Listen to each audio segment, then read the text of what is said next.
kind of the true story of real estate that I think a lot of people could learn from and benefit from. So I keep talking about generational wealth, and I had a conversation today that completely is a perfect example of this. So basically, there is an elder in the city of New Orleans who's very similar to many others who already owns her own house. In fact, hers is a multifamily place.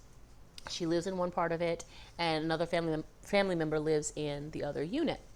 Now, she's gotten behind on her property taxes.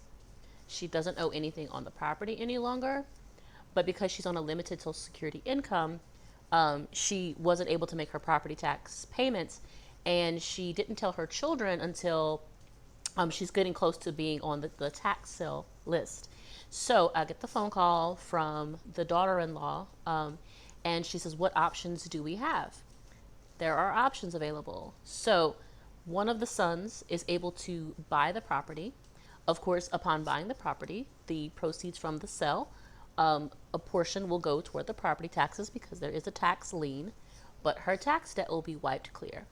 The mom can continue to live in the property, and this way the generational wealth can now stay in the family instead of it being lost to something in a tax sale for just a tax bill. So there are other people like this. And so I want to impress upon all of you, just as in this situation, a lot of the time, when someone gets behind on an expense, a bill, they don't want to talk about it. They don't want to put the burden a lot of the time on other people. So we may need to reach out to people, and please share this video because maybe it'll inspire someone to let someone know what's going on. So two situations, if you end up getting behind your taxes, if you end up getting behind on your mortgage payments, if you anticipate getting behind on your mortgage payments, let's do something about it before you lose in the situation. So think about this, for example.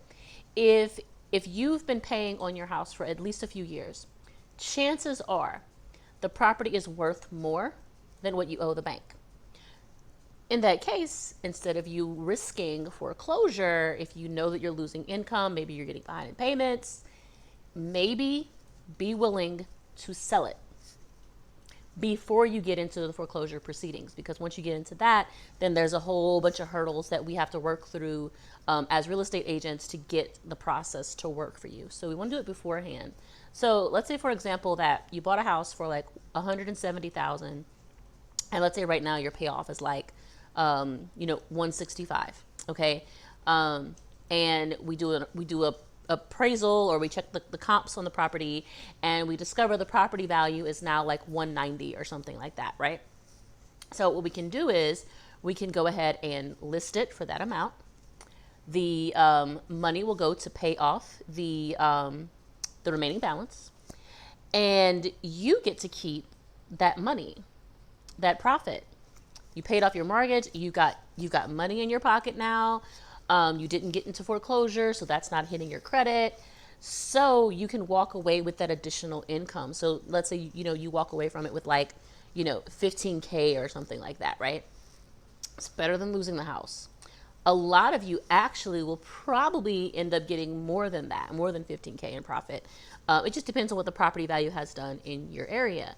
So please share this video, because don't let it get to the point to where tax sale happens because you're behind, or somebody's behind on their taxes, and then they lose the property behind what, $15,000, and then you're sitting on equity that could have been used, right? A lot of people out there need to know what their home is as an asset. You don't even have to leave your home to benefit from the equity in it. So you could potentially go ahead and do a cash out refinance. Let's say, for example, if this older person that I mentioned in the example earlier, what if she didn't have someone who could buy it from her? Honey, go to the bank, get you a cash out refinance, pay that off. Let's talk about what you can do to use that equity to bring in income, so that way you're not on a fixed income anymore. I'm pretty much 100% sure, right at 97% sure, that there are people out there who are on fixed incomes who actually are sitting on generational wealth because they own a property. And a lot of people don't know how to use their property to grow wealth and provide for themselves. So I'm willing to teach it. I'm willing to put together a plan that makes sense, and I'll make it simple for the person. Like a lot of people are like, look, I don't have the time or the energy or the knowledge to be an investor, and that's fine. I'm willing to be like a property manager to help guide you through it. Let's make a plan, and I'll work the plan for you, and whoever is the person who owns the property can benefit from getting some income as opposed to losing. So please share this video, because I get these kind of calls on a regular basis where someone is at risk. Let's try to do what we can to make sure that the people who've bought these properties, put time and money into these properties, are the ones that benefit from it, instead of somebody coming in and swooping up and grabbing all that they've worked for. That is insane to me. So share this message. We need to get that information out there, and I will be sure to have my number on the screen when I finish editing before I post it.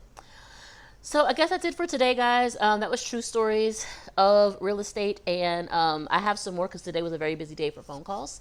And so, yeah, I have more information coming very soon. Peace.